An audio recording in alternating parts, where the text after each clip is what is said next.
Hey, Rodney, what kind of tone has Doug struck in the wake of that loss? How's it compare to, maybe other ways that you've seen him in the past? Yeah, I mean, he's tried to, shine some light on the positives, but also being critical of the negatives. And at the end of the day, it's not the way that we wanted to open the season versus a division opponent, game one, and us setting the tone. But you learn from it. You can't hold your heads down. At the end of the day, man, you have to move on to the next week because the Rams will be here as quickly as possible, and we have to be prepared for them and move on. And like I said, learn from Sunday, make sure it doesn't happen again. But it's a tale of two halves. We came out, started fast. We preached that all offseason. We just didn't finish and close the way that we have in the past and the way that we expect to. So put that behind us, moving on to the Rams, and I'm looking forward to getting a win this upcoming Sunday. John and then Paul. Hey, Rod. We just got to talk to Jim Schwartz a little while ago. He was talking about the communication, particularly on the Logan Thomas touchdown. But overall, a lot of changes in the secondary. You're kind of the leader back there. How do you think it went from a communication standpoint? The communication standpoint, it wasn't perfect, but I think, man, we played good. I think there's always room for improvement. We didn't play great because we didn't win, and we didn't find a way to prevent them from scoring in the red zone. We take pride in that. We're collectively been a great red zone defense, and we gave up one too many on Sunday, and we got to find a way to get turnovers. So I don't think communication was our problem on Sunday. We didn't make enough plays, and down the stretch, we didn't stop them from getting in the end zone when they should. But I think for the most part, for that being game one, first time really getting going out as a complete unit and new secondary, the communication, we didn't have too many lapses in the back end. Paul and then Bo. Yeah, Rodney, you probably played more man Sunday than I'm guessing you have the entire time you and Jim have been here. I think he said about 50 of the 70 snaps were man coverage. I don't expect that to change. How do you like playing so much man, and how does it fit this back end? I think it fits as well and shows that Jim has confidence in the group that's out in the field, and whatever package that is. And, that's credit to how we perform in practice. And I think, after looking at this game, we've now given him a little more confidence than he may have had before. So I'm looking forward to it. Like I said, the identity changes as, new players come on and enter into our defense. And we have guys like Slay and Roby, as well as other guys like myself who have been here over the years with the ability to be able to match up and play man. And so I think it'll help us out a lot. Oh, and then Zach. Hey, Ronnie, how did you guys come to the decision to remain in the locker room during the anthem, and is that what you expect to do moving forward? Yes, it was a player's choice. We had a good dialogue amongst us as teammates, and some guys felt a little indifferent about going out for the anthem and what we wanted to, demonstrate. And so, we feel as a team that there are a lot of injustice and that exists in certain communities, particularly the African American communities, and things that are said within that national anthem. We need to make sure as a country we do a better job at having justice and freedom for every race that exists. So for us, we decided that we didn't feel like it was important for us to come out during the anthem, and we'll see if that continues throughout the season or whatever ways that we can show our protests and demonstrations. Go ahead, Zach, and then Daniel. Hey, Rodney, I don't know how much work you've done on the Rams yet, but what sticks out about the way they use their tight ends? I think just from the past, everything is centered around their run game and play action. They do a lot of jet motion with their wide receivers. They like to swap their tight ends a lot, get them on the move and out in the flats and things of that nature. So we're gonna have to be real good with our eyes this week. Take a real close look at the run as well as the play action pass to see if we can get some early tells. Daniel and then Les. Hey, Rodney. Obviously, there was a lot of talk about what it was going to be like to play in a game without fans this year. Now that you actually experienced it, you've played at FedEx a bunch of times in your career. I mean, how was the actual game day experience? Yeah, it was a lot different, I would say. My 9 years in the NFL, I've never been in this circumstance before, and immediately, you felt the difference. I think initially, as soon as we ran out the tunnel as a position group, you're expecting to hear, the Eagles fans cheering or the boos, from the opposing team, and it was nothing. All you hear is just music. So, man, quickly adjusted. At the end of the day, we all knew what that game meant, for us and to us, and so I didn't need much. I was out there, locked in, focused. But you got to create your own energy, and I think that's something that we'll take with us, and we know whether that's us on the field, creating the energy and the spark that this team needs, or that's getting some of the energy from the sideline as well. But I think as collectively as a team, you have to really feed off of one another a lot more without having the fans there. Go ahead, Les. Hey, Rod. You mentioned the red zone a minute ago. What happened there? 3 for 4. Overall, a very good day for the defense, as you mentioned. I guess it was a very strange set of circumstances. None of the scoring drives were longer than 48 yards, but why couldn't you keep them out of the end zone better? Yeah, the one we spoke about earlier, miscommunication, on the back end a little bit, something that we repped all week, but hey, they got us, so that gave them their first touchdown, and the other ones we battled hard. Came down to it's a game of inches, man, and that's what it came down to. Us, the difference maker from us stopping them on fourth down and us getting the ball back versus them 2 plays later punching it in, and so we got to find a way to make those plays. We have in the past, and I think we will moving forward. Hey, Jack, I kind of got thrown into the fire there. First day, first game. Talk about the experience Sunday, what it was like for you, and also physically, how are you?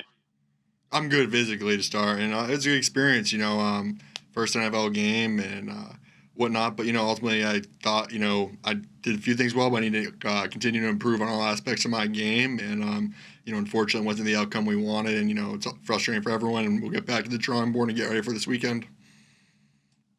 Go ahead, Les, and then Dave Zingaro. Hi, Jack. So when did you know you were going to be starting Sunday? And what did Jeff Stoutland tell you after this when you looked at the film? What were some things that you really, want to get better at? Yeah, all weekend I kind of known that, Lane would try to go and whatnot, and just ultimately had to be ready. I always think it's easier to stay ready than to get ready. So all week I was kind of just preparing like I was a starter, watching film, all that. And, Coach Stoutland just, like I said, there was some good on the film, obviously, but there were some things I need to work on. I'm really just trying to focus on all aspects of my game and just become a better all-around player and just continuing to grow. There was a lot of pressure, blitzes and things like that. Was sorting all that out a challenge? Yeah, credit to Washington. They did a great job. They brought a lot of exotic stuff and did a good job. That's what having guys like Kelsey and JP, on the sidelines, they're so great at, adapting on the fly and saying, hey, guys, when we get that look again, we're going to do this instead of that. And, Coach Stoutland as well, he's obviously the best in the business. So they did a great job. Any confusion there was, it was quickly taken care of. So I thought, as the game went on, we did well. Thank you. Go ahead, Dave, and then Kristen. Yeah, Jack, I wanted to ask a little bit more about that. figuring out things on the sideline between series. What was that process like for you? How much did it help going into that game and through that game? Yeah, it definitely, like you said, definitely helped, and especially having Kelsey is so smart. It's pretty much like having another coach on the field. You ask him anything, and he can make the call and explain it. So next time you understand why that happened. And it's just something that the Eagles and Coach Dell and Coach Peterson did a great job is making adjustments throughout the game, and especially when handling blitzes and kind of just making sure that we had all the guys blocked. I mean, it's the first games are always hard. It's the same way in college because you really don't know what they're going to run yet. It's a new staff in Washington, so you can look back at the Carolina games, but we didn't have any film from them to go on this year, so it's on the fly. You got to be able to make changes. Go ahead, Kristen, and then Jeff. Hey, Jack, you're mentioning some of the conversations you had in game on the sidelines. I'm curious about any conversations you had before the game, maybe with Lane Johnson or Kelsey or some of the other guys about, what to expect really from your first NFL game. Yeah, it was great. Just kind of guys coming up and give me confidence and saying, hey, look, you belong. Just go do your thing. It's really not that much different than practice. And that's, talking to Lane too, saying, look, I've gone against guys like BG, like Sweat, like Fletcher in practice. Those guys aren't much different. They have a great D line, but kind of just getting the confidence from them and just knowing that I just got to go do my thing. And it's the first play or two is always whether it's college, high school, pro, is always a little nerve-wracking, but after that you settle down and just it's football at the end of the day. So Lane was great on the sideline too, helping me out, but not too much as well either, kind of just let me go through the game and whatnot, and all those guys. And that's why having a veteran O-line is so nice because they've been there before and able to help me out and put me in position to be successful. Jeff, and then John. Jack, when did you first start practicing alongside Nate Herbig with the understanding that you guys would possibly be starting in the first game? And what was that process like? How much time did you guys actually get next to each other?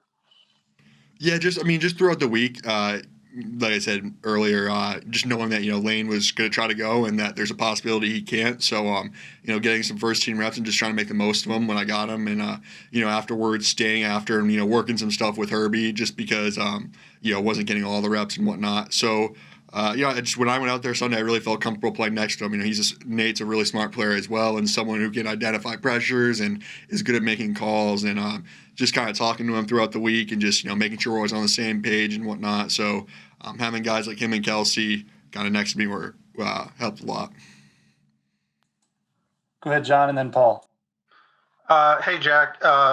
Just curious your thoughts on not only your first NFL game. Obviously, you had never even been as a fan to an NFL game. So the speed of the game after training camp, obviously you spent your last year in college at the SEC and the environment as a whole with no fans versus what it normally is. Yeah, it was definitely kind of a weird, with no fans or whatnot, because, you score or whatever, you come out of the tunnel and there's really just it's almost like a scrimmage or whatnot. But, the speed of the game, I think, kind of like I said earlier, at camp, having such a good defense did make it during the game where it slowed down a little bit and wasn't, so different. It just took a play or two to get used to. And then, like I said, it was just at the end of the day, just kind of settling in and just, knowing that I just needed to focus on my technique that Coach Dallin taught me and get the job done. Paul, and then Zach. Yeah, Jack, staying on the no fans subject. I know they pumped in crowd noise, but it obviously wasn't as loud as a normal NFL game or a normal Auburn game. How much did that help you out there at tackle as far as being able to hear, being able to communicate with both the quarterback and the center and the guy next to you? It definitely helped a lot. Even during the game, you're kind of so locked in, I couldn't even tell there was crowd noise going. Just because, you get in some of those stadiums and, it's kind of similar in college too. And I'm sure in NFL is even louder at places, but it's hard to communicate. You got to scream to the guy next to you, you got to do the silent count. So I think for the first game to kind of be able to, clearly communicate, not have to go on the silent count was something that helped. And I think something that will continue to allow us to grow going forward. But, we'll just be ready for anything in case there are fans at the end of the year. We'll be ready for it. Zach, and then Mike. Jack, as you go forward here, are you going to spend most of your time at tackle, or do you still think guard is something you'll work at? Hard to say. I mean, for now, just continue to kind of learn both and rep out whatever the coaches need me to work at. I've spent most of the time at tackle, but also learning guard and getting some reps there too. Go ahead, Mike, and then Martin. Jack, that first series, it was a positive one for the entire offensive line. How much did that kind of help you settle into the game and kind of the entire environment of everything? Yeah, the first two snaps are always, your first few, I should say, are kind of always a big, settle down, kind of get the nerves out of the system. So that was good. And just, knowing that, hey, I belong personally, that I can play with these guys. I belong here, and the whole line, giving Carson time. And that was something that we really wanted to do. And, but yeah, it was good. I think it was a good first drive, and, just kind of build on that throughout the game. But, it kind of gave me confidence too. And just, like I said, the first snap or two, always a little nerves, but after that, it's fine. Go ahead, Martin. You guys have the Rams defensive line coming up, and obviously they're pretty well known. How do you think, first of all, what do you think about going up against them, and how much do you think getting that first game in kind of helps you in preparation for them? It definitely helps because, kind of knowing what to expect, because games are always a lot different than practice in the sense of, just, the way how fast things happen and whatnot. And, you watch him on tape and he's an unbelievable player, one of the best, if not the best in the NFL. And you watch him against Dallas and he caused a lot of havoc. So, the coaches I know will do a great job of putting us in position to be successful, and, do things schematically and whatnot. But, just kind of building on what me and the whole offensive line did, and kind of just trying to continue to improve for that, this upcoming weekend, because we know, kind of just started watching film on them that, they got a great deal on. It'll be a challenge, but at least something we're up for. Hey, Jalen, on the first interception when Carson went to you, was that in watching the film, was that the route you're supposed to run, or was it? Did it have anything to do with in terms of chemistry and communication between you and Carson? It was the route I was supposed to run. It was just maybe our timing was off, or just something like that. But it was nothing, nothing too bad on my part or his part. We both could have done a better job. I could have done a better job with my route, and I just at this time just got to make the quarterback right. So, I could have played the ball better.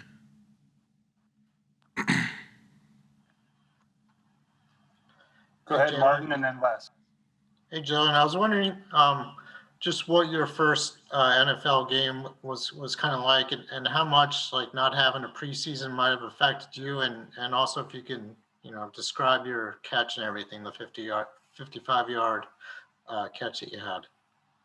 I feel like it was a great experience, a great learning experience, just getting out there for the first time, in a real organized NFL game. And, I just tried to make the best of the opportunities I got. That pass, Carson told me before, he was like, we're going to run this route, don't lose your speed. And it was, 3rd and 22. And, I was like, well, I'm about to go make a play. And I just made the most of my opportunity. And, it was fun. It was a lesson learned. And, just got to have short-term memory and come and prepare for this upcoming week. Go ahead, Les, and then Kristen. That was a little bit of what I wanted to ask. What did you make of the way the team sort of fell apart in the second half? What was the sideline like? What was the huddle like? It was no bad.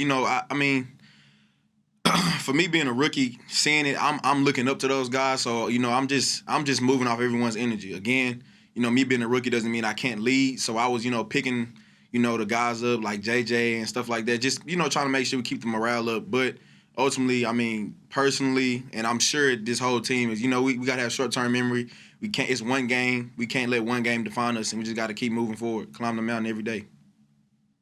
Thank you. Go ahead, Kristen, and then Jamie. Kind of a twofold question here for you, Jalen. Broad stroke, what do you want to work on here moving from week 1 to week 2? And kind of the second part of that, how much of that is going to be that timing with Carson that you want to focus on? Honestly, it's repetition. Again, I'm a rookie. I didn't get a chance to go through OTAs, barely had training camp, didn't get to go through, just so we're kind of shorthanded right now, but it's just, in a sense, we can't make excuses. We just have to get the timing in, whether that's putting in overtime after practice, before practice, off days. We just got to get it done, and I'm sure, with the guy Carson is and the guy that I am, we'll get it done. Go ahead, Jamie, and then Bo.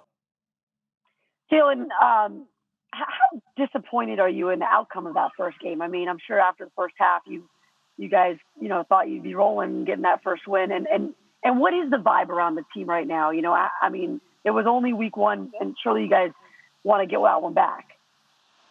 I mean, the morale of this team, it's a lot of resilient guys around this building. So nobody's walking around down, and, it's one game. So we have to prepare. We're going to let one game define us then. I mean, what are we here for?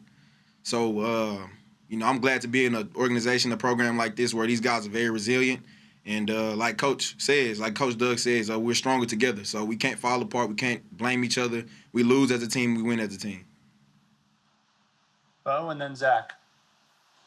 Hey, Jalen, could you tell us a little bit about the injury and, what were you thinking when it happened? Were you worried? And then, it seemed like you came back ahead of schedule. So what was that process like? What injury? Okay.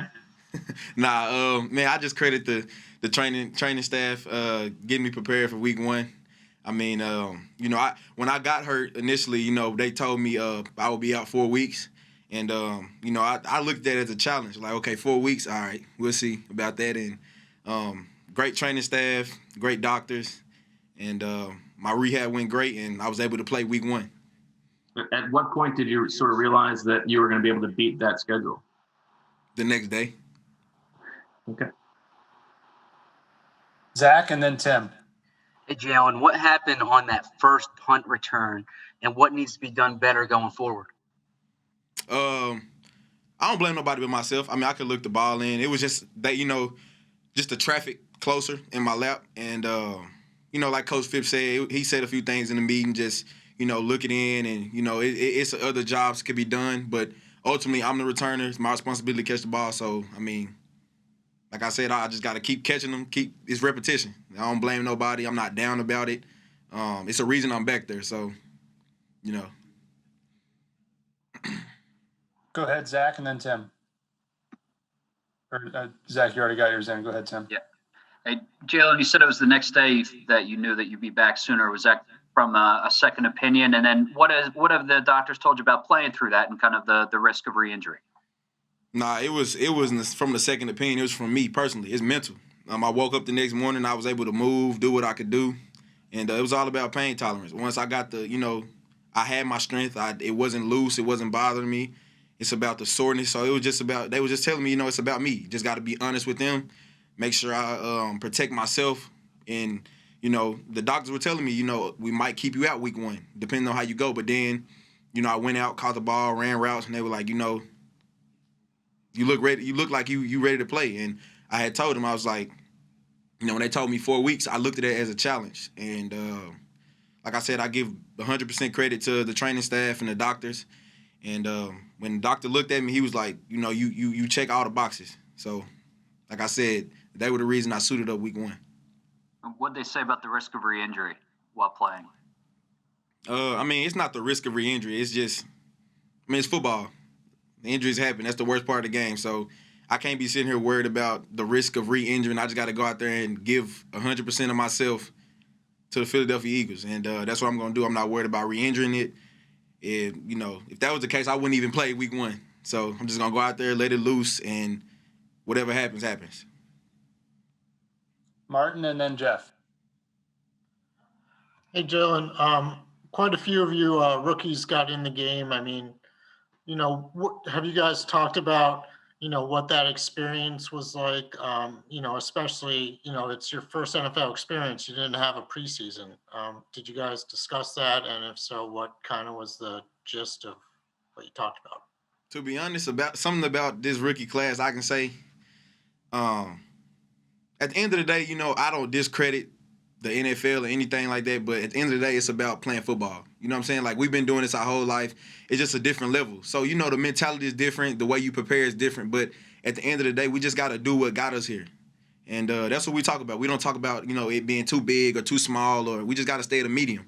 And as long as we do that, this class will be great. And once we mold together each and every game, each and every week through the trials and tribulations of a season, we're going to be fine. Go ahead, Jeff. Jalen, on the first long pass you caught, Carson hit you right in stride. On the second one in which you broke free, he overthrew you a little bit. Was there something that slowed you down as you ran your route?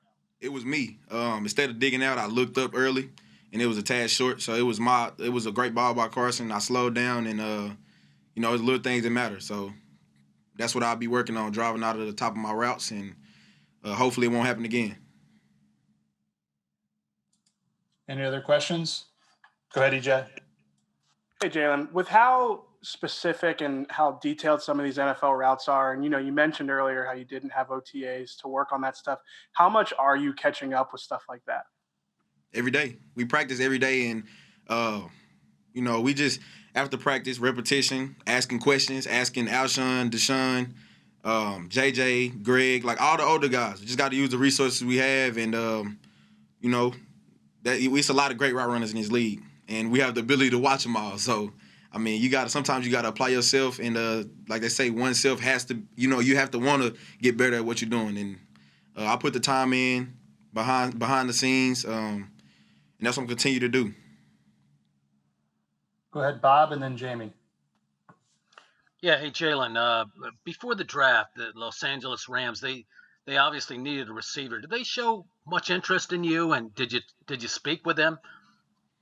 They did. They showed a lot of interest. I spoke with them in a formal meeting. It went well, and that was pretty much it. I talked to them a little bit. Go ahead, Jamie. Jalen, I know you dreamed of that moment your whole life, that first NFL game. And, you got out of the tunnel to no fans at all. I'm sure that wasn't the way you dreamt it up. How did it compare, and how weird was that? To be honest, my dad played 9 years in the league, so he kind of showed me how to, in a sense, when you do have fans, to zone them out, and then the fact that we don't, that's the norm. So I already knew that was, we weren't gonna have fans. So I just went out knowing that we're not gonna have fans. I still have to play. I still have a job to do. And I'm not gonna sit here and say, I don't care about fans, because of course we do. Like, we love fans. That's what brings the energy. But that's where it tests the true character of a team. We have to bring our own energy, and that's what we're gonna have to do all season. Go ahead, Zach. Hey, Jalen, I'm sure you've watched Jalen Ramsey before. There's a chance he might be on you this weekend. Right. I guess, what's your mindset going into a matchup like that against a player like Jalen Ramsey? I'm not gonna downplay the great player he is, but at the end of the day, this is my job just like it's his, and I have to prepare. He's a great corner, but I can't go out there thinking I can't get open against this guy, or I can't do this. At the end of the day, I'm a football player just like he is. So, like I said, I'm not gonna discredit the great player he is, but I have confidence, 100% confidence in myself at all times, and it'll never waver.